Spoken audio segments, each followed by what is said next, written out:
নমস্কার, শুভ সন্ধ্যা। আজকে খোলা মনেতে যে গল্পটা পড়ব, এটা অনেক দিন আগে আমার লেখা একটা। আমি তখন কলেজে পড়ি। একজন সিনিয়র দাদার থেকে কথাটা শোনা, গল্পটা শোনা, তো সেটাকেই খানিকটা নিজের মতো করে পরিবেশন করবার চেষ্টা করেছি। ঘটনার বৈজ্ঞানিক সত্য আমায় জিজ্ঞেস করলে আমি বলতে পারবো না, কারণ এর সঠিক এক্সপ্লানেশন হয় না। কখনো কখনো আমরা আমাদের মনের অন্তঃস্থলে কিছু ভাবি এবং সেগুলোই ভিজুয়ালাইজ করি। কখনো কখনো সেই টেলিপ্যাথিটা এত বেশি হয়ে যায় যে সেই ঘটে যাওয়া ঘটনা বা যেগুলো ঘটবে সেই ঘটনা, সেগুলো আমরা মোমেন্টারিলি চোখের সামনে দেখতে পাই। এগুলো হয়েছে, হিস্ট্রি বলে এগুলো বিভিন্ন সময় আগেও হয়েছে, হয়। আজকের ঘটনা বা যে গল্পের ঘটনা, সেই রকমই একটা ঘটনার পুনরাবৃত্তি মাত্র। শুনুন, কেমন লাগবে সেটা বলবেন। আজকের গল্প একটা ঘটনা। সেদিনটা খুব সম্ভব 1997-এর 6ই এপ্রিল। রাত প্রায় 1-1:30 হবে। স্পন্দন তখন ডিউটিতে। সবেমাত্র ইন্টার্নি হয়েছে। তার কাজের চাপটা একটু বেশি। খুব দায়িত্বপরায়ণ বলে ডিউটি খুব সন্দর্পণে করে। পেশেন্ট হ্যান্ডেল করা, অপারেশন থিয়েটারে ঠিকঠাক পরিচালনা করা, এই সবের প্রতি তার সতর্ক দৃষ্টি। স্পন্দনের সেদিন নাইট ডিউটিই পড়েছিল। গত 4 দিন ধরেই জুনিয়র সিনিয়রদের ডিউটি ম্যানেজ করে সে নাইটই দিচ্ছে। এই সময় 3 নম্বর ওয়ার্ডে শুধু স্পন্দন আর সুদীপ্তদাও ইন্টার্নি। তবে প্রথম এবং দ্বিতীয় বছরের MBBS পরীক্ষাগুলোতে একবার করে ডাব্বা মারায় ও স্পন্দনের থেকে 2 বছরের সিনিয়র। তবুও ওরা প্রায় বন্ধুর মতোই ব্যবহার করত একে অপরের সঙ্গে। ওই যে একটা ব্যাপার আছে না, স্কুল কলেজেও দেখেছি, বয়সে যতই বড় হোক না কেন, যদি ফেল করে কেউ একই ক্লাসে থেকে যায় তো ওকে নিজ বয়সী মনে করতে হয়। আর সত্যি বলতে কি, আমাদের ডাক্তারির কাজে বয়সটা বিশেষ ভূমিকা পালন করে না। তবে ছোট ছোট নতুন ভর্তি হওয়া ছেলে মেয়েদের মধ্যে যদি কাকু কাকিমার বয়সী কোনো ঝানু ছাত্র ভর্তি হয়, তবে তা একটু চোখে পড়ে বইকি। তবে স্পন্দন ও সুদীপ্তদার ব্যাপারটা অত বেশি উগ্র নয়। তখন প্রায় রাত 1টা কি 1:30 হবে। সবেমাত্র এক চক্কর মেরে স্পন্দন নিজের আরাম কেদারায় এসে বসেছে ডিউটি রুমে। একটা পুরনো আরাম কেদারা, কোনোভাবে সেই ডিউটি রুমে থেকে গিয়েছিল বোধহয়। এবার সুদীপ্তদার পালা টহল দেবার। ওয়ার্ডে ঘুরে ঘুরে বিভিন্ন পেশেন্টের অবস্থা নিরীক্ষণ করা এই সময়ের কাজ। প্রতিদিনই এমন হয়। আর এই ফাঁকে স্পন্দন বা সুদীপ্তদা দুজনেই একটু ঘুমিয়ে নেয়। আজও সেই রকমই। দরজাটা আলতো ভেজিয়ে আরাম কেদারায় বসে বা আধশোয়া অবস্থায় বিশ্রাম নিচ্ছিল স্পন্দন। ডিউটিটা পরীক্ষার আগে পরে হলে অবশ্য এই সময়টা পড়াশুনোতেই ব্যয় করতে হয়, কারণ পরবর্তী পরীক্ষার এন্ট্রান্সের প্রিপারেশন সবসময় মাথায় ঘুরতে থাকে। তবে এখন তেমন একটা চাপ ছিল না, তাই একটু শারীরিক স্বস্তি অনুভব করতে বাধা কোথায়। পড়াশুনো না থাকলেও রাত্রে ওয়ার্ডে একা একা থাকলে নানা রকমের চিন্তা হয়। কোন পেশেন্ট কেমন আছে, কাকে কখন কি দিতে হয়, তার জন্য নার্স দিদিদের যথাযথ ইনস্ট্রাকশন দেওয়া, অথবা হয়তো এখনই এমার্জেন্সি থেকে ডাক এসে পড়বে। এই ভেবেই সময়টা খানিকটা উদ্বিগ্নতার, শারীরিক ও মানসিক সংগ্রামের মধ্যেই কাটে। চোখে একটু তন্দ্রা এসেছিল। কি এমন সময় দরজায় কড়া নাড়ার শব্দ শুনল স্পন্দন। হঠাৎ করে জেগে উঠেই ঘড়িটা দেখে নিল একবার। রুমটার আলো জ্বালাই ছিল। Duty room. যখন যে কোনো পেশেন্ট হঠাৎ করে খারাপ হয় বা পেশেন্টের বাড়ির লোক ডাক্তারকে ডাকবে, নার্স দিদি অনকল বুক পাঠাবে, তার জন্য ডিউটি রুমে সবসময় একজনকে থাকতেই হয় এবং ডিউটি রুমের লাইটটা জ্বালাই থাকে। সেই মতোই রুমের লাইটটা জ্বালাই ছিল, সাধারণত তাই থাকে। তবু এত রাতে কে ডাকবে এই চিন্তা করছে এমন সময় এক অপরিচিত কণ্ঠস্বর শুনতে পেল স্পন্দন। ডাক্তারবাবু, ডাক্তারবাবু। আর দেরি না করে বেরিয়ে এলো। আপাদমস্তক একটা কালো মোটা কম্বলে ঢাকা একটা লোক। শরীরের কোনো অংশই দেখা যায় না, শুধু মুখের অর্ধেকটা ছাড়া, যেটাকে খুব যত্ন করে বার করে রেখেছিল সে। লোকটা রহস্যজনক। এই সময়ে এপ্রিল মাসে কম্বল গায়ে দিয়ে কে ঘুরে বেড়ায়? তবু এত রাত্রে যখন এসেছে নিশ্চয়ই কোনো বিপদ হয়েছে। এই ভেবে বেশি কথা বাড়ালো না স্পন্দন। শুধু একবার জিজ্ঞেস করল, নিচের থেকে এখানে উঠলে কি করে? গার্ড নেই এত রাতে? আচ্ছা আচ্ছা, পেশেন্ট কোথায়? লোকটা যেন কেমন একটু অপ্রস্তুত হয়ে পড়েছিল। ঠিক কি বলবে ভেবে পাচ্ছিল না। রাতে প্রায় ঘুমের চোখ, চেতনা বেশ কিছুটা অধিকারের বাইরে, তারপর আবার এমার্জেন্সি। তবুও লোকটাকে ভালো করে একবার দেখে নিল স্পন্দন। লোকটার মুখের যে অংশটা কম্বলে ঢাকা ছিল সেখান থেকে বেশ কিছু লম্বা চুল মুখের উন্মুক্ত অংশটাতে এসে পড়েছিল, আর খোলা অংশের বেশ খানিকটা চুল বেশ ছোট, আংশিক কোঁকড়ানো। না, ঠিক জন্মগত কোঁকড়ানো নয়, যেমন ইলেকট্রিক মেশিনে কোঁকড়ানো হয় তেমনও নয়, তবে তবে ঠিক কেমন যেন। ভাবতে ভাবতেই মনে হলো ঠিক পুড়ে গেলে যেমন হয়, হ্যাঁ হ্যাঁ হ্যাঁ, ঠিক তেমন। লোকটার মুখের উন্মুক্ত অংশে স্পন্দন লক্ষ্য করল ডান গালে চোখের একটু নিচে একটা বড় কালো তিল রয়েছে। অর্ধেক ঠোঁটটা বেশ লাল। সাধারণত পুরুষদের ঠোঁট এত লাল হয় না। যাক, স্পন্দন আর দেরি করল না। একবার শুধু এদিক ওদিক করে সুদীপ্তদাকে খুঁজে নিল। না, নেই বোধহয়, কোনো পেশেন্ট দেখছে, অথবা সে রাত জাগা বুড়োর সঙ্গে গল্প জুড়ে দিয়েছে। লোকটা বলল, 9 নম্বর বেডের পেশেন্টের অবস্থা ভালো নয়, আপনি এক্ষুনি আসুন। স্পন্দন খুব মৃদুভাবে বলল, আপনি যান, আমি এক্ষুনি যাচ্ছি। লোকটা আস্তে আস্তে সিঁড়ি দিয়ে নেমে গেল। স্পন্দনের কেমন যেন একটু অদ্ভুত লাগলো। ঠিক একা একা নিচে যেতে সাহস পেল না। বারান্দা দিয়ে পাশের রুমে ঢুকতে যাবে সুদীপ্তদার খোঁজে, এমন সময় হসপিটালের আলো জ্বলার নেম প্লেটের নিচে ওই লোকটাকে দেখতে পেল স্পন্দন।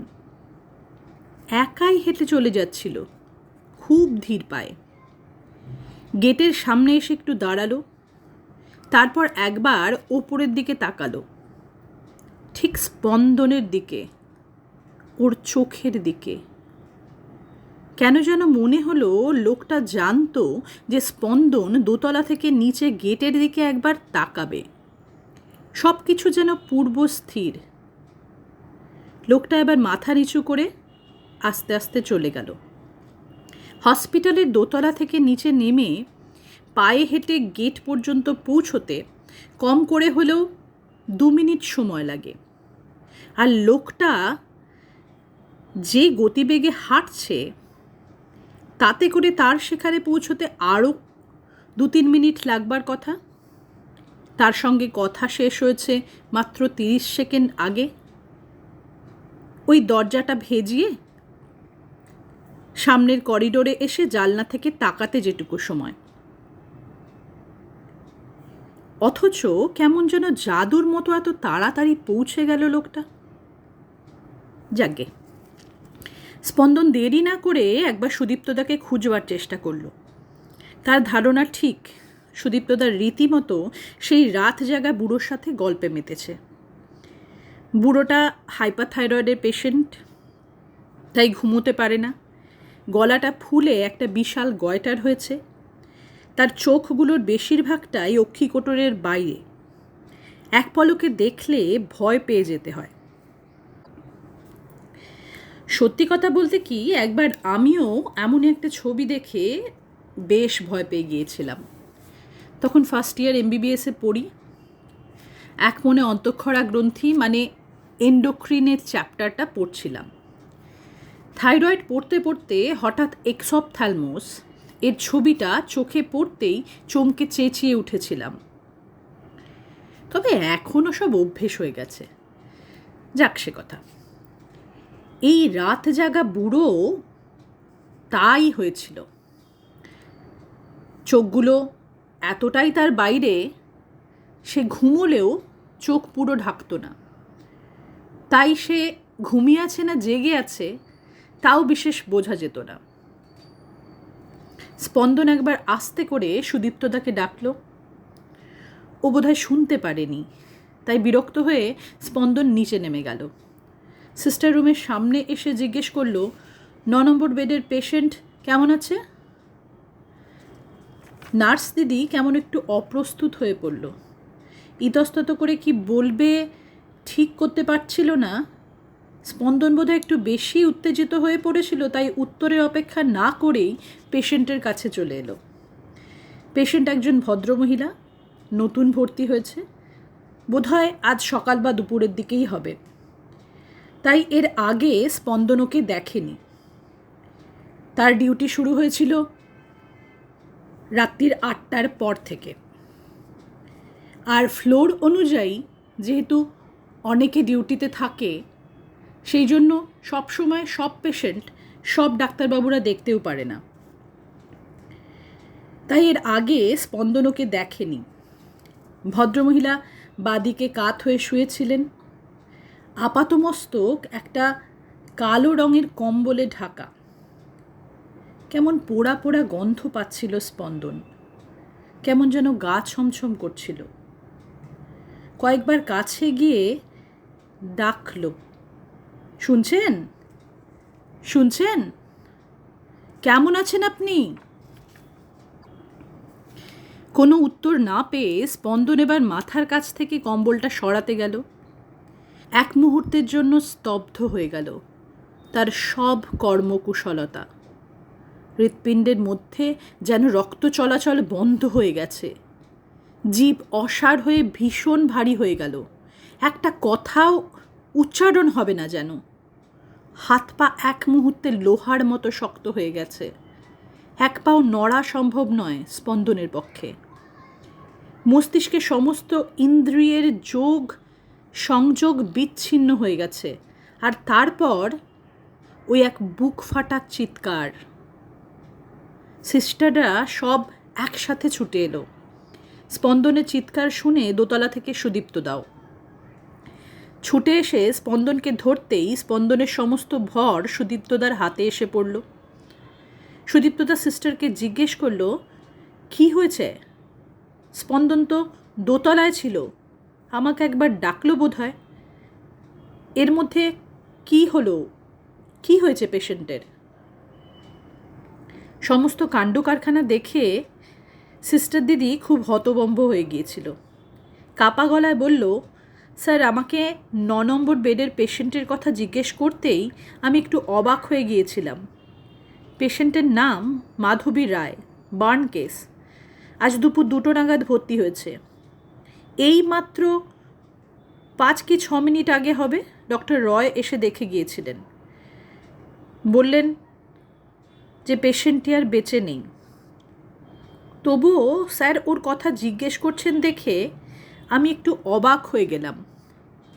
আমি ওনাকে ঘটনাটা বলবার আগেই উনি ঘরে ঢুকে পেশেন্টকে দেখলেন, আর তারপরেই এই অবস্থা। স্পন্দন তখন সম্পূর্ণ অচেতন। জল ছিটিয়ে স্পন্দনকে জাগাবার চেষ্টা করল সুদীপ্তদা। স্পন্দনের অবস্থা খুবই খারাপ হয়ে পড়েছে দেখে সুদীপ্তদা ওকে এমার্জেন্সিতে পাঠালো। ঘটনাটা কেন ঘটল তার আদ্যপ্রান্ত কিছুই জানতো না সুদীপ্তদা। কোনো পেশেন্ট দেখে এভাবে রিয়্যাক্ট করবার কারণ কি? ডেথ যদিও স্পন্দন ইন্টার্নি এবং সুদীপ্তদা নিজেও ওরা আগেও দেখেছে, তবুও পেশেন্টটাকে এবারে খুব ভালো করে সুদীপ্তদা আরও একবার দেখল।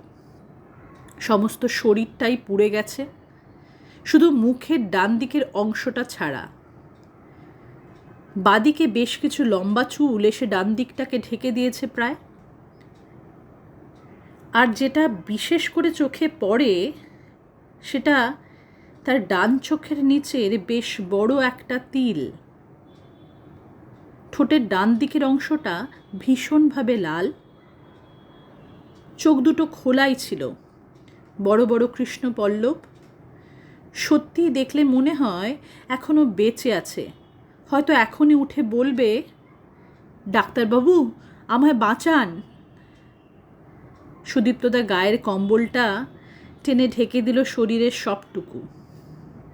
একবার জিজ্ঞেস করল, ওর বাড়ি থেকে কেউ আসেনি এখনো? গল্পটা কেমন লাগলো জানাবেন। বিভিন্ন জায়গাতে পড়বার সময় আরও দু একটা কথা যোগ করতে হয়েছে। যাই হোক, তখন যে মুড তাই কমেন্ট করবার পুরো দায়িত্বটা আপনাদের। ভালো লাগলে অবশ্যই লাইক, কমেন্ট এবং শেয়ার করবেন।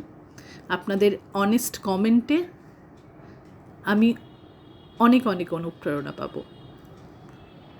নিজের লেখা হোক বা অন্য যে কোনো লেখকের লেখা হোক, বারবার আপনাদের সামনে উপস্থাপনের চেষ্টা করব। ভালো থাকবেন সবাই। আবার দেখা হবে অন্য কোনো গল্প নিয়ে, অথবা কবিতা কিংবা অন্য কোনো লেখা। খোলা মনে যা কিছু করা যায়। ভালো থাকবেন।